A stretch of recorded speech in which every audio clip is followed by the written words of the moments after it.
it's funny because there are actual minority groups outside of white, Mexican / Latino and black who have the luxury of chilling in terms of, being serious in terms of the whole relationship, family type setup. They have the luxury.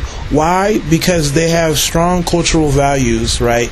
They kind of live in a bubble that's, isolated from the bullshit of American society, right? And they actually have social networks where they know I can go out to this bar or this pub or this gathering and there will be other like-minded people from my same background.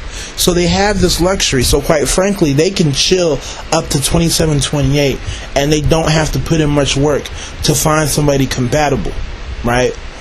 But you don't see that, right? When I look at some of my minority friends who maybe be Indian or Persian, Middle Eastern, some Asians, you see that they're a whole lot serious, a whole lot younger.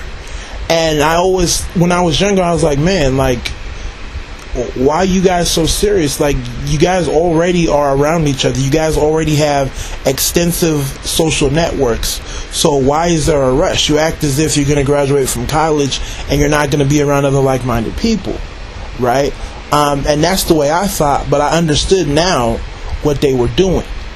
But in terms of with blacks, especially for us who do pursue a higher education, I always find it funny, or even those of us who pursue, a certain type of career, I find it funny because we act as if outside of the school realm, we're going to come in contact with each other, right?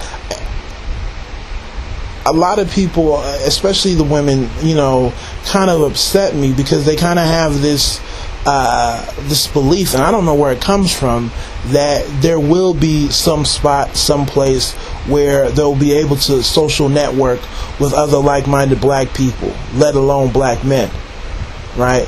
And I'm like, yo, where did we get this attitude from, right? As African Americans, we're supposed to be, the family-oriented, big family reunion type of group, right? The big extended family. But we are the most laissez-faire amongst the young crowd, especially when you factor in your level of education or, the type of career you're in. We are probably at the bottom in terms of seriousness. We can ill afford to wait to be older to get serious, because we don't have anything in place, yet we act as if we have that luxury and that there's some guarantee, right? How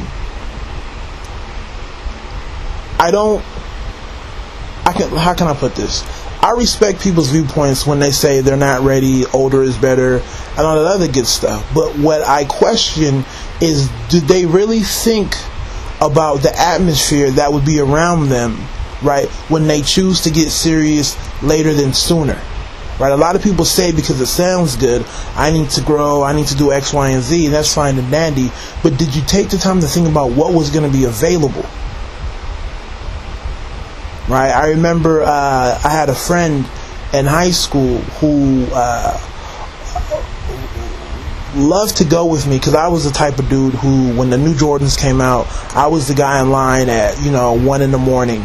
And you had to get there early if you wanted the shoe because they were in limited supply, right? And I had a friend who was always like on some, man, you guys are crazy, I'm not doing that.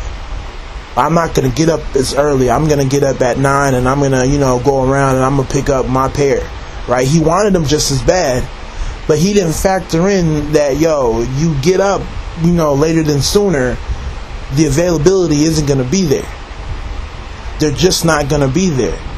You didn't factor that in, did you? You didn't think about that. So it's fine and dandy that you feel like we're idiots for getting up early in the morning, and you feel like, you should do it later than sooner, but you didn't think about the availability at the time you got up in the morning, right? So, hopefully people understand that when you make choices, you have to factor in everything. Factor in everything. You just can't do what sounds good for you and then be upset when the other gender doesn't fall in line, you have to think about availability. You do. You really do. And you have to understand that you just can't look in terms of what white America is doing. Right? They are completely different.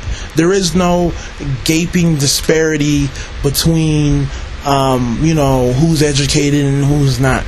No other group really has this, great gaping disparity amongst the educated class.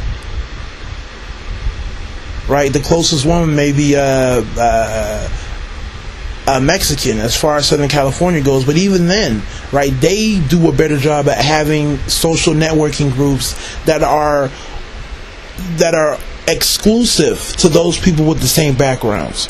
So even when they do get out, they kind of have their spots where they know they can go.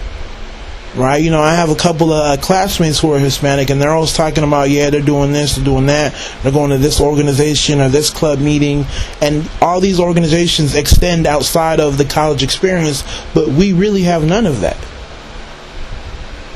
Right? So, like I said before, you're free to do whatever you want to do. But what's really killing us is that people don't look at the environment, right, that's surrounding their decisions based off of their age, location, and all that other good stuff. So you guys get at me and tell me how you feel. God bless.